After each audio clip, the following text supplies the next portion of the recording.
Hai para pencari makna, hari ini kita akan belajar bahwa manusia itu setara meskipun tak sama.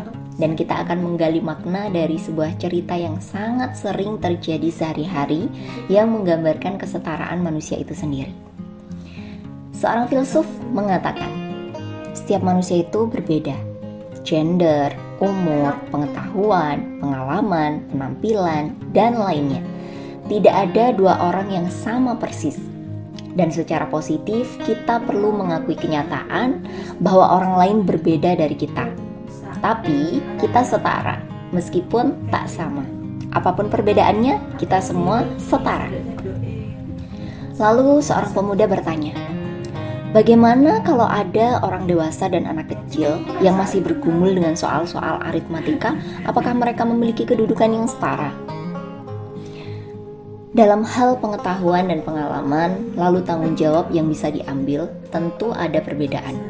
Anak itu mungkin bisa mengikat tali sepatu dengan benar atau memahami persamaan matematika yang rumit, bahkan bertanggung jawab sampai ke tingkat orang dewasa saat masalah timbul. Akan tetapi, hal tersebut seharusnya tidak ada kaitannya dengan nilai-nilai sebagai manusia. Jawabanku tetap sama. Semua manusia itu setara, tapi tak sama.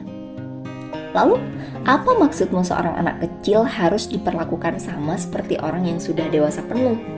Tidak. Ketimbang memperlakukan anak kecil seperti orang dewasa atau seperti anak-anak, kita harus memperlakukan mereka seperti sesama kita. Kita berinteraksi dengan anak kecil secara sungguh-sungguh sebagai sesama kita. Jadi kutipan percakapan ini aku dapatkan dari sebuah buku, judulnya Berani Tidak Disukai, karya Ichiro Kishimi dan Fumitake Koga. Saat membaca bagian ini, jujur aku juga masih belum terlalu paham dengan apa sih yang dimaksud oleh Adler dengan istilah manusia itu setara tapi tak sama. Beberapa hari kemudian, aku beli sebuah buku tentang konseling anak-anak dan remaja. Dan di situ ada satu kisah yang membuatku paham. Oh, ini yang dimaksud oleh Adler. Dan ini adalah sebuah kisah nyata. Jadi ada seorang guru melakukan percakapan dengan anak-anak di sebuah lorong, ruang kelas, dan ruang makan siang. Guru tersebut sengaja berlutut atau membungkuk untuk menyesuaikan tinggi anak-anak agar bisa berkontak mata saat berbicara. Tiba-tiba datang orang dewasa lain yang menyela percakapan guru dan anak tersebut. Kemudian guru tersebut sambil berjongkok menjawab, "Halo Ibu Pecel, saya tahu ada sesuatu yang ingin Anda bahas dengan saya. Namun saya sedang dalam percakapan sekarang dan nanti saya akan menemui Anda kalau saya sudah selesai."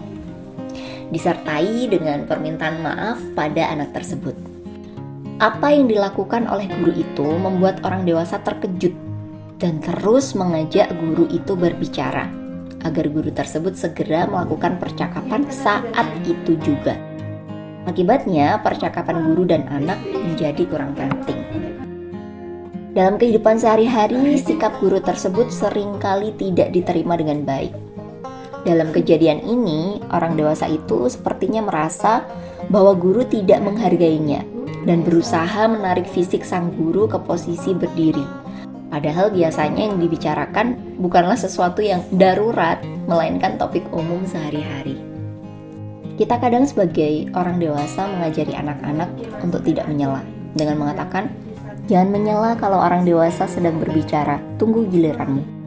Atau, tidak sopan kalau menyela, kamu harus menunggu. Tetapi biasanya kita tidak memberikan rasa hormat yang sama terhadap percakapan kita dengan anak-anak. Kita tidak mau minta maaf karena menyela dan mengatakan sesuatu seperti, "David, saya minta maaf sekali karena harus menyela kamu dan Mila. Bisakah saya menyampaikan sesuatu padamu dengan cepat?" Sebagai orang dewasa, kita tidak menunggu giliran kita ketika anak-anak berbicara. Pada akhirnya, tanpa sadar, kita sedang mencontohkan gagasan bahwa pikiran dan percakapan kita itu lebih penting daripada pikiran dan percakapan mereka. Cerita ini sangat menyentakku karena masih sering melakukan itu tanpa sadar. Dan ternyata efeknya begitu besar pada mereka, terutama perkembangan psikologis mereka. Salah satunya, mereka merasa dianggap tidak penting. Semoga dari cerita ini kita sama-sama bisa mengambil makna untuk lebih menghargai anak-anak.